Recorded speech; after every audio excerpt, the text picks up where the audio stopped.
important that in the 60s, everybody, if you wanted a career in comics, you moved to New York because you needed to have that personal contact with the editors, you needed to shuffle pages around.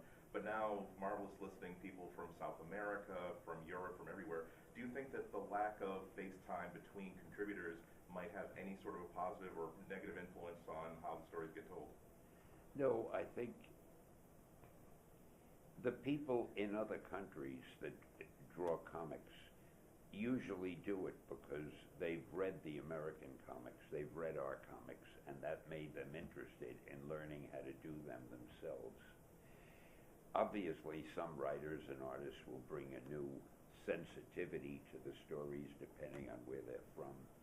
But the funny thing is, whether they're done in other countries, they could be done in Japan, they could be done in England or France or Germany or somewhere in Africa, it's still the same formula. It's not only superhero, it's story. There's always a good guy and a bad guy, or there's a problem, and the hero has to solve that problem.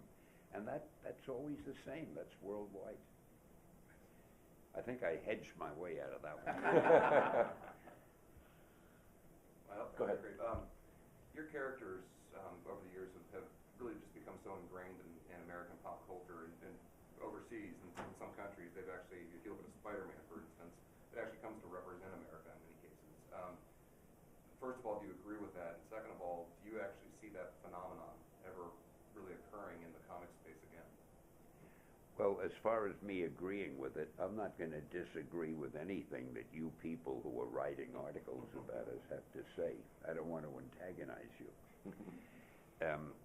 But I think people get a lot of their view on how America is and how Americans are by the American comic strips, just as they get them by American movies and American novels and everything else that's American. But I'd like to feel that our comics have a universal flavor, and I think they do because they're so popular all over the world. If they were strictly American, they wouldn't be as popular in other countries. But again, I think the business of good versus evil, one person with a problem having to lick that problem which seems to be impossible to overcome. And it holds your interest, because how is this guy, whom you've grown to like, how is he going to solve this problem which is so terrible and may destroy him if he doesn't find the solution?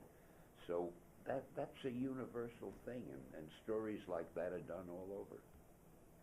Touching a little bit on the digital again, not so much in the reading aspect. Do me a favor, talk a little slower. I don't hear as well as I used to. Absolutely. Talking about the digital platform, Yeah. Less about the readership experience, but more about the artists who are growing up in this digital environment. Right. Do you think that the style of, really how traditional comics have gone and how traditional artists have created comics, kids growing up in art school right now, just learning strictly from computer, not even using pen and paper anymore, do you think that style of drawing will still be applicable as we move forward? Well, the thing is, you have to have the image on a piece of paper or on a screen. So whether you put that image there via a computer or by hand with a pencil or pen or brush or whatever, it almost doesn't matter, because you have to have the knowledge of what the image should be. So how you put it there is just a matter of the instruments you're using. But if somebody wants to do a comic strip, that person has to learn how to draw the human figure and how to draw everything else that's involved in the story. Once the person has learned that, then he or she can determine, well, I think I'd like to draw on the computer, or I'd like to use a pencil, or maybe I'll use a brush, or maybe I'll use pen, or an airbrush, or a combination of all of them. It almost doesn't matter how you do the artwork. The important thing is, in your mind, you have to know what the artwork should look like.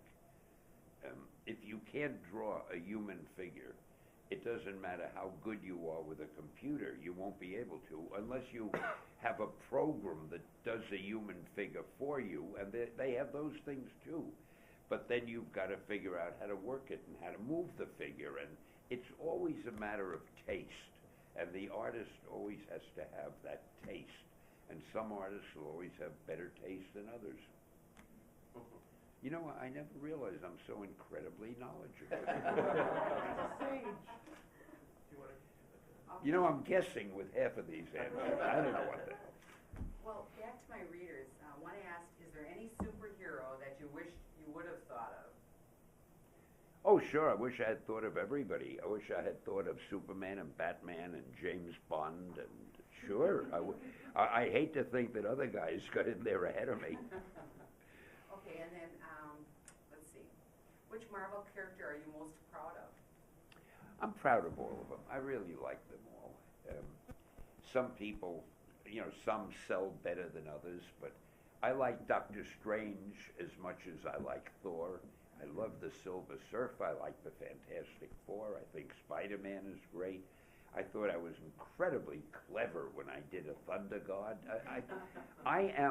I hate to say this and you'll think less of me, I really am my own biggest fan. Well, because the next question that a fan asked is, which superhero would you like to be? Oh, I never think of that, you know, honestly. I like being me.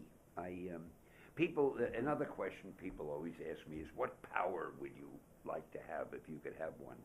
I think the greatest power in the world would be luck. Because if you're lucky, everything falls into place. So, you know, you can have super strength, you can run faster than a gazelle or whatever. I want to be lucky.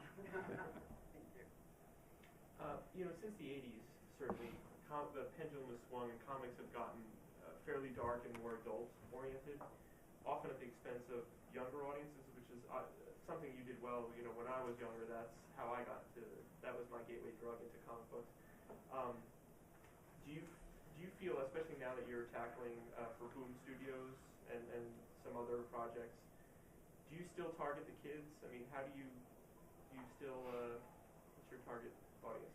Well, to tell you the truth, when I write stories, I try to write them for everybody. I try to write them simply enough that a young child could read it and understand it and enjoy it. And I try to write it intelligently enough to hold the interest of an older reader.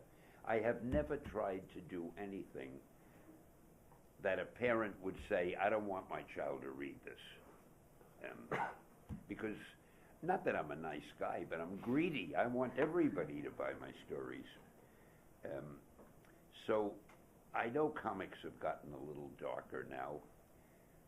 I'm not happy about it. I don't think there should be comics for kids and comics for older people. Well, I don't say there shouldn't be, but I would be more happy if comics were for everybody. Just so the youngster could enjoy it on the level of the exciting story and the colorful pictures, and the older reader can enjoy it on the level of the great characterization and the suspense and so forth. And that's the type of thing I've always tried to write, and frankly, that's what I'm trying to write now.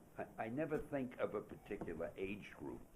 I just try to think of a good story and how to tell it as clearly and interestingly as possible.